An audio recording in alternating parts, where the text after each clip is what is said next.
Salut les Xénos et bienvenue sur la chaîne Xenomorph TV, la chaîne dédiée aux licences Alien et Predator. Aujourd'hui, cette vidéo va faire plaisir à grand nombre d'entre vous. Nous allons découvrir ensemble une alien, le xénomorphe par excellence, le Big Chap. Mais avant de me lancer directement dans la review de cette statue, je voulais faire d'abord une petite introduction, une sorte de petit aparté pour vous resituer un petit peu le Big Chap, savoir d'où il vient, qui l'a créé, pourquoi, dans quel but. Nous sommes en 1979 et alors que le tournage du film Alien approche à grands pas, la priorité du réalisateur Ridley Scott est de déterminer l'apparence qu'aura son alien, sa créature. Dan O'Bannon, aux commandes du scénario du film, montre à Ridley Scott un exemplaire du Necronomicon, le livre d'art de Giger. En effet, pour O'Bannon, si Giger est convaincu de créer un monstre pour le cinéma, il imaginerait une créature effrayante à nul autre pareil. En feuilletant le livre d'art de Giger,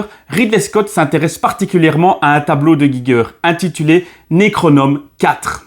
Dont l'apparence de cette créature représentée est considérée comme bizarrement érotique en raison de sa tête en forme de phallus. Giger reçoit carte blanche et passe près de 7 mois à concevoir et fabriquer l'alien à taille réelle, mais aussi les décors de la planète LV426 ainsi que l'extérieur et l'intérieur du vaisseau en forme de croissant surnommé l'épave.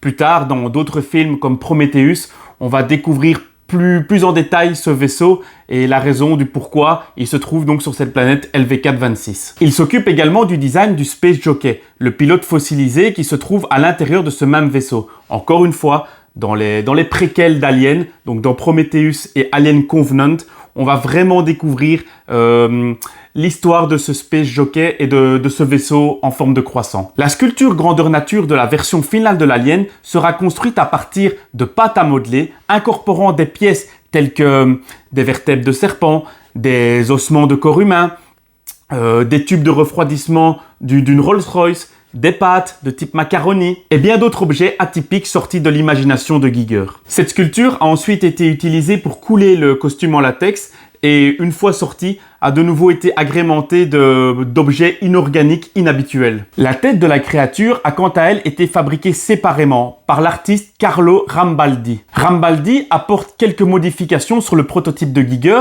afin d'incorporer des parties mobiles qui animeraient la mâchoire et la bouche interne de la créature.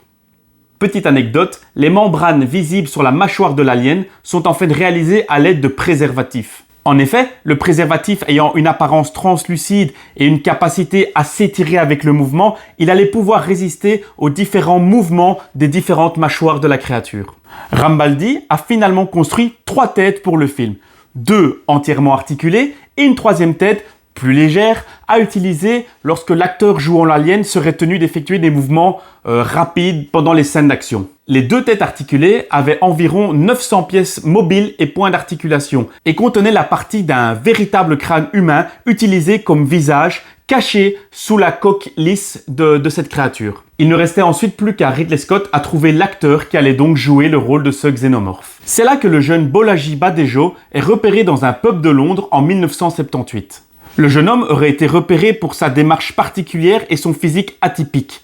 Badejo mesurant en effet 2,18 m avec un tour de taille vraiment très fin. Le jeune Bolaji est donc enrôlé dans le film Alien pour endosser le costume de la créature conçu sur ses mesures par Giger.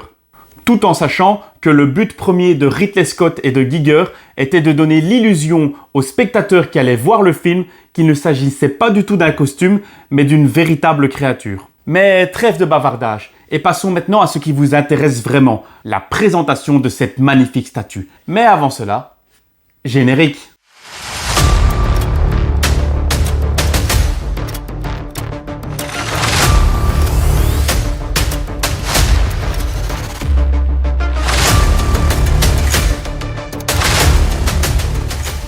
Nous revoilà, et voici l'alien Big Chap par Prime One Studio. Concernant l'échelle de cette statue, nous sommes ici sur du not scale, donc c'est-à-dire qu'on n'a pas vraiment d'échelle précise. Elle se situe entre du 1/3 et du 1/4, mais quand même beaucoup plus proche du 1/3. Nous sommes face à une statue aux dimensions donc de 87,9 cm de haut, de 52,6 cm de large et d'une profondeur de 43,7 pour un poids total de 31 kg.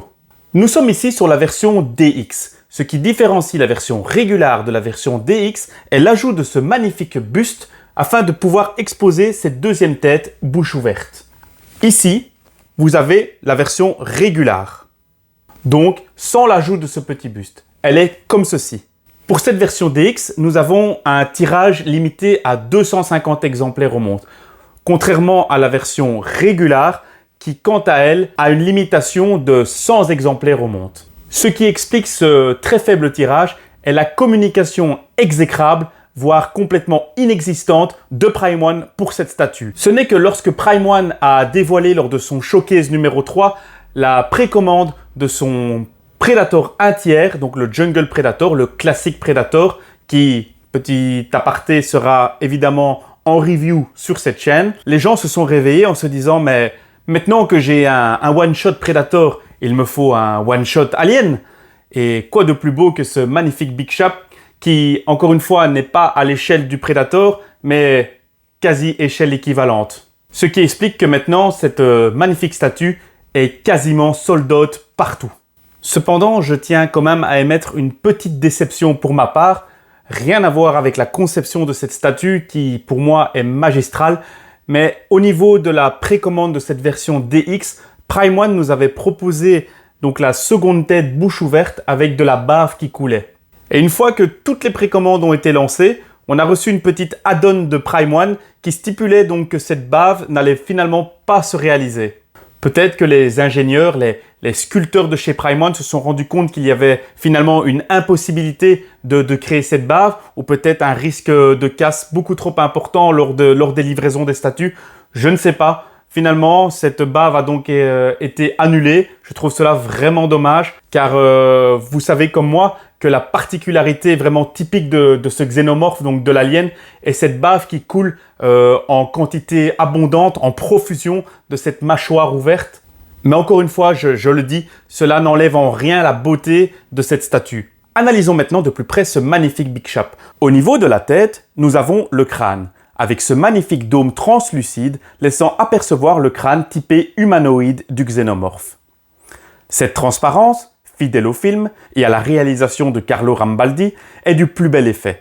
Le crâne en dessous du dôme est magnifiquement bien réussi. On a vraiment l'impression qu'il s'agit d'un véritable ossement. Ce que je trouve moi personnellement magistral sur cette pièce, donc sur ce Big Shop, c'est la quantité de détails et la qualité avec laquelle Prime One nous les a représentés. De part et d'autre de la tête, vous retrouvez quelques éléments atypiques que Giger a incorporés pour la réalisation de son chef-d'œuvre de science-fiction. À gauche et à droite sont présents une sorte de tube reliant le haut du corps à la tête. Il s'agit certainement des tubes de refroidissement de la Rolls-Royce que Giger a incorporés dans sa créature.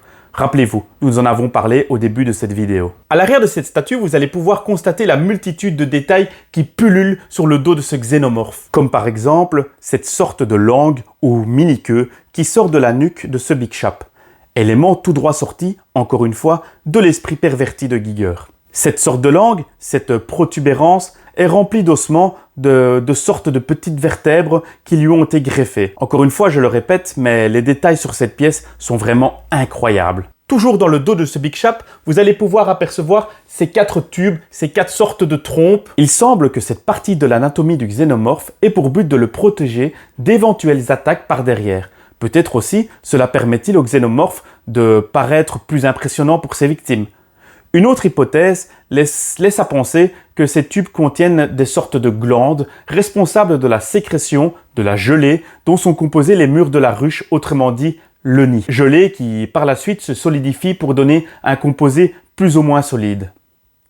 Il paraîtrait également que ces sortes de tubes permettraient aux xénomorphes de pouvoir respirer sous l'eau comme on le voit dans le film Alien 4, donc Alien la résurrection. Au niveau du corps de cet alien, la peinture utilisée, le brush appliqué, laisse un côté humide, gluant à ce Big Shop. Cet aspect, cette texture visqueuse est complètement en adéquation avec ce que Giger a voulu représenter. Au niveau des jambes, on peut apercevoir des petites pliures. Celles-ci sont liées au fait que ce Big Shop, l'alien premier du nom, n'est pas réalisé par image de synthèse, mais comme énoncé dans l'introduction, il s'agit d'un costume porté par l'acteur Badejo. Cette réalisation et ce souci du détail, allant jusqu'aux petites pliures du pantalon du costume, est absolument magistral. Au niveau de la queue de l'alien, on peut remarquer ici que cette dernière, malgré qu'elle soit immense, car précisons-le, la taille de la queue d'une alien est égale à la hauteur de l'alien lui-même. Et ici, Prime One a vraiment placé cette dernière dans une position très intéressante, et ce, pour deux raisons. La première est qu'en la plaçant de la sorte, la statue ne prend pas une envergure de folie et donc reste encore facilement casable. La deuxième raison est que la queue d'une alien a pour fonctionnalité d'aider la créature à acquérir une certaine stabilité. Ici, cette théorie est magnifiquement représentée en faisant toucher cette queue au sol. En visionnant les films, on a pu remarquer que tous les types d'aliens se servaient de leur queue de manière à assurer leur équilibre, comme une sorte de balancier, ce qui leur confère une excellente agilité et contribue à faire d'eux de redoutables prédateurs. Terminons ensemble notre analyse sur la base de cette statue. On a ici une représentation d'un mur ou d'une porte de sas avec au sol une sorte de grillage. Sur le sol, ce qui est le plus marquant, c'est la multitude de petits détails présents et soulignons l'énorme travail de peinture réalisé dessus.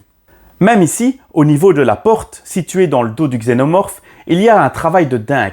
Bon sang, regardez-moi encore une fois la qualité et le nombre hallucinant de détails. La peinture, effet rouille, appliquée dessus est du plus bel effet. Ils ont été jusqu'à travailler l'arrière de cette porte. Encore une fois, sur cette pièce, Prime One ne s'est vraiment pas loupé. Ils ont géré ce Big Shop à la perfection, ne laissant aucun détail sans travail. La peinture, le sculpte, le dynamisme de la pose, tout est absolument parfait. De mon avis personnel, vous avez vraiment ici la pièce ultime de la licence Alien. Si vous aimez cette licence et qu'il vous faut donc un one-shot Alien, c'est ce Big Shop qu'il vous faut. Prime One nous offre un magnifique hommage au film de 1979, Alien le 8e passager. Au niveau des tarifications, notre boutique partenaire à la chaîne, Toys Planet Liège, nous propose cette version DX au prix de 2250 € et la version régulière au prix de 1980 €. Encore une fois, je le précise, toutes taxes comprises. Un réassort de cette statue est prévu dans la boutique dans les jours, semaines, peut-être mois qui arrivent. Attention, je pense cependant qu'il ne s'agit plus que de version régulière, la version DX étant complètement sold out. Si cette statue vous intéresse, je vous invite donc à contacter au plus vite la boutique Toys Planet afin de réserver et d'assurer votre exemplaire. Ceci marque la fin de cette vidéo. Si mon travail vous plaît, n'hésitez pas à liker cette vidéo et à la partager.